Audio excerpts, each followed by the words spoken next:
मेहनत, नई सोच और वैज्ञानिक तरीका अपनाकर शेरघाटी प्रखंड के पथलकच्ची गांव के प्रगतिशील किसान व पूर्व मुखिया श्रीकांत यादव ने यह साबित कर दिया है कि खेती घाटे का नहीं बल्कि मुनाफे का सौदा बन सकती है। प्रारंभिक धान गेहूं की खेती से आगे बढ़ते हुए उन्होंने बहुफसली और जैविक खेती का ऐसा मॉडल तैयार किया है जो इलाके के किसानों के लिए प्रेरणा बन रहा है। माउंट आबू से प्रशिक्षण लेने के बाद उन्होंने करीब 10 एकड़ जमीन पर ड्रैगन फ्रूट, केला, अमरूद, आम और मौसम्बी सब्जियों की खेती शुरू की। आधुनिक ग्रीन हाउस तकनीक अपनाकर वो साल भर उत्पादन ले रहे हैं। 15 कट्टा में विशेष किस्म की मिर्च की खेती की गई है जिस पर करीब 26 लाख रुपए की लागत आई है। उनका कहना है कि सरकार की योजनाओं के तहत 90% तक अनुदान भी मिलता है, बस किसान को आगे बढ़कर जानकारी लेनी चाहिए। करीब 7.5 एकड़ में ड्रैगन फ्रूट लगाया गया है। कोलकाता से मंगाए गए 16,000 पौधों पर प्रति पौधा लगभग 20 रुपए खर्च आया है। जैविक खाद के रूप में वर्मी कंपोस्ट को सरसों की खली का उपयोग किया जा रहा है।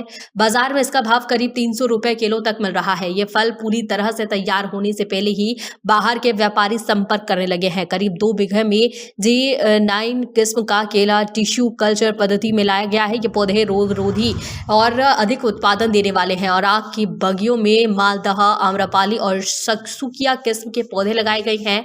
आम के साथ उसी खेत में ड्रैगन फ्रूट और किनारे पर केला लगाकर मिश्रित खेती की जा रही है जिससे जमीन का पूरा उपयोग हो रहा है। पाली हाउस में 12 कट्टा जमीन पर विशेष किस्म की मिर्च लगाई गई है। इससे पहले खीरे और खेती में अच्छा मुनाफा हुआ है।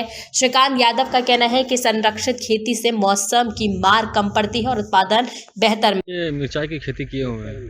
ये 12 कट्ठा का ये मिर्चा का खेती इसमें हो रहा है। और ये जो है एप्रिल कहा जाता है, ग्रीन हाउस भी इसको बोला जाता है।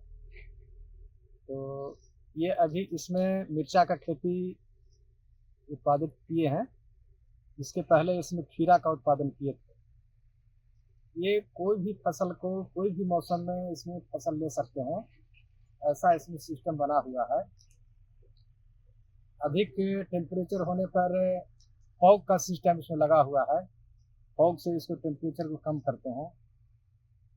और इसमें आपको जिस समय मार्केट में कोई भी उत्पादन आता है उसके पूर्व ही इससे हम उत्पादन लेकर के मार्केट को भेजते हैं। अच्छा, हमको ये बताइए, ये मतलब ये अपना पर्सनल है या फिर सरकारी अनुदान के तहत भी दिया मिलता है? ये सरकारी अनुदान के तहत सहयोग रूप में किया गया है। 90% इसमें सरकार का अनुदान मिला है।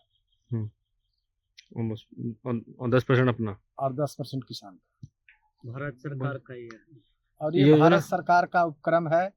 किसानों को कैसे नया तरीका से खेती करना है जो लाभप्रद हो। आज किसान जो है खेती से डैमेज में जा रहा है, इसको कैसे उन्नत खेती करके और उन्नत लाभ प्राप्त किया जाए, इसके लिए भारत सरकार और बिहार सरकार दोनों का ये संयुक्त रूप से प्रयास है। लोगों को उत्साहित करने के लिए ये प्रोजेक्ट लाया गया है। सर, लाभ कैसे प्राप्त कर सकता है कोई किसान अगर चाहे तो कहाँ पर आवेदन करेगा? हाँ, इसको लाभ लेने के लिए जिला उद्यान पदाधिकारी हैं, उनसे संपर्क किया जा सकता है। प्रखंड में भी प्रखंड उद्यान पदाधिकारी हैं, उनसे भी संपर्क किया जा सकता है। और ये भारत सरकार का ये छोटा सा उपक्रम है। इसके साथ साथ और बहुत सा उपक्रम है जो कि किसानों के लिए बहुत लाभप्रद है। जैसे मशरूम का खेती हो गया, मत्स्य पालन हो गया, तालाब का हो गया, और कृषि क्षेत्र में अभी जैसे ड्रैगन फ्रूट भी हम लगाए हुए हैं। 5 बीघा में केला का खेती भी लगाए हुए हैं। इस तरह से बागवानी से किसान बहुत लाभ प्राप्त कर सकते हैं। ये यहाँ छोटा मोटा नमूना के तौर पर अभी यहाँ इसको लगाए हैं, इस सिस्टम को। अच्छा, किसान को जागरूक करने के लिए क्या कहिएगा? किसान को जागरूक करने के लिए यहाँ आकर के देखना पड़ेगा, टाइम टू टाइम उन लोग को मीटिंग करना पड़ेगा। कैसे खेती से हम लाभ प्राप्त कर सकते हैं, उसके लिए यहाँ ट्रेनिंग के लिए व्यवस्था भी बना रहे हैं।